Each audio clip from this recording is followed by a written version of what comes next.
भारत मुक्ति मोर्चा के जिला अध्यक्ष माननीय धनंजय कुमार जो संत कबीर नगर से हैं, यदि हम लोगों के बीच में आए हुए हैं, आप आएं और कम से कम समय में अपनी बात को रखें। माननीय धनंजय कुमार जी, जिला अध्यक्ष भारत मुक्ति मोर्चा संत कबीर नगर। धन्यवाद संचालक महोदय। आज 17 अक्टूबर 2025 वाम से भारत मुक्ति मोर्चा एवं सभी आउटसोर्स संगठनों का मंडल स्तरीय कार्यकर्ता सम्मेलन चल रहा है, जिसकी अध्यक्षता मूल निवासी नायक वागन मेश्राम साहब कर रहे हैं।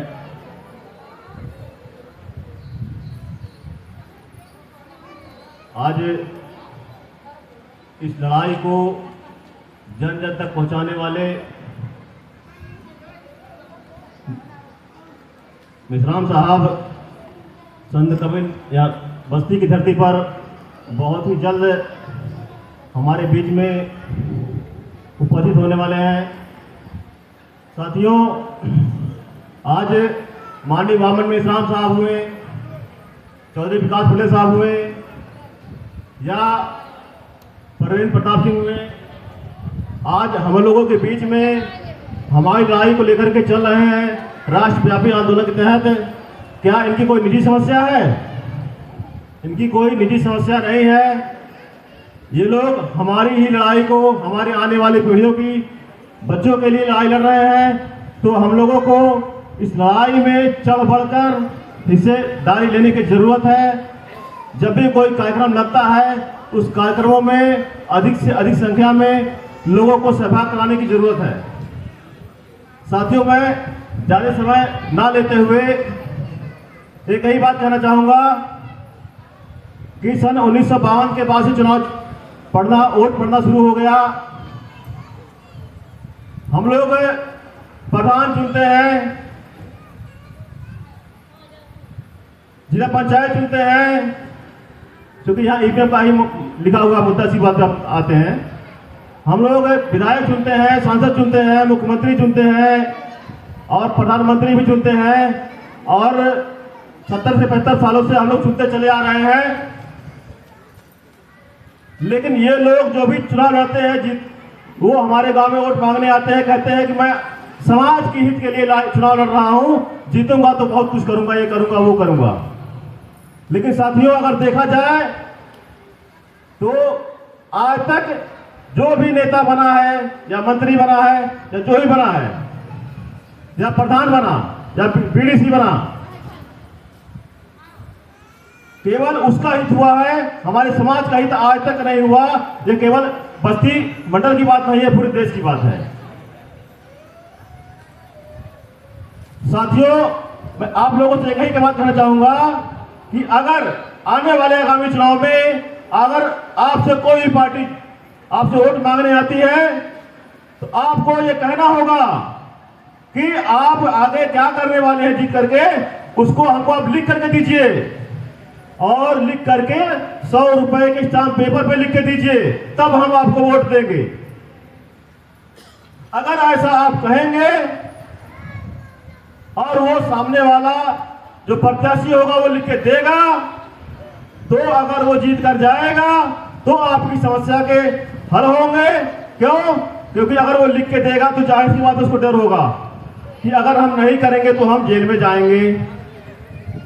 और आपको भी, आपके पास भी एक सबूत रहेगा कि अगर यह जीत के जा रहा है और यह नहीं करेंगे तो हम इनके ऊपर FIR करेंगे, क्योंकि वो 420 का मुकदमा उसके ऊपर दर्ज होगा, क्योंकि उसने लिखित पे स्टाम्प पेपर पे दिया है लिख करके 100 रुपए के।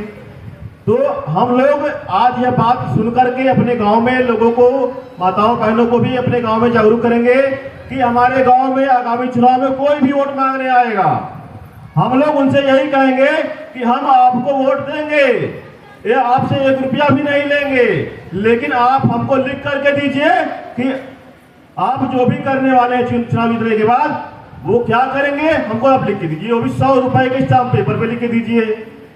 तब जाकर के हमारी समस्या का हल होने वाला है। साथियों, एक चीज और है, हमारे चूंकि हमारा समाज देने वाला समाज बनाना चाहा कांसीराम साहब ने, और हम लेने वाला समाज बन चुके हैं।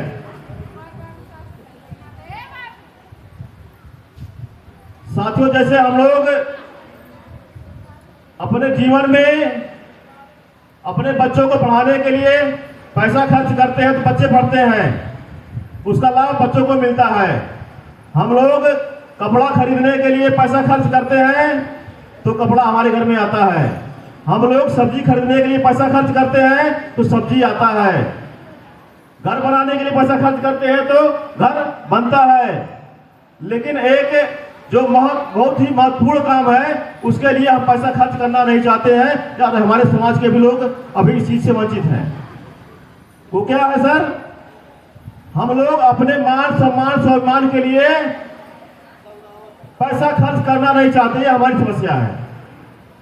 मैं आप लोगों से भी निवेदन करूंगा और आपको लोगों के भी प्रचार भी करना है गांव में चलते कि आप अपने पूरे महीने की कमाई का केवल एक दिन का पैसा इस समाज के लिए, अपने मान सम्मान स्वाभिमान के लिए, अपने आने वाली पीढ़ियों को लिए खर्च कीजिए।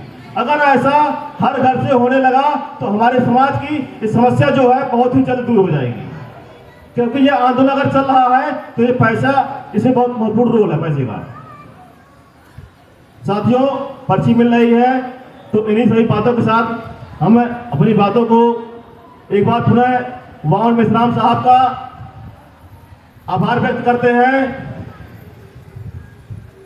कि आप इस आंदोलन को यहां तक पहुंचाया आपने कि आज एक समय था कि हमारे लोग झंडा जेब में लेके जाते थे प्रचार करने के लिए, और आज हम लोग खुलेआम अपनी बातों को लोगों के बीच में कह पा रहे हैं। ये वामन मेश्राम साहब और कांसीराम साहब को दिन है। आप सभी लोगों का बहुत बहुत आभार, धन्यवाद। आप लोगों ने मेरी बात को सुना। धन्यवाद। जय मूल्यवासी।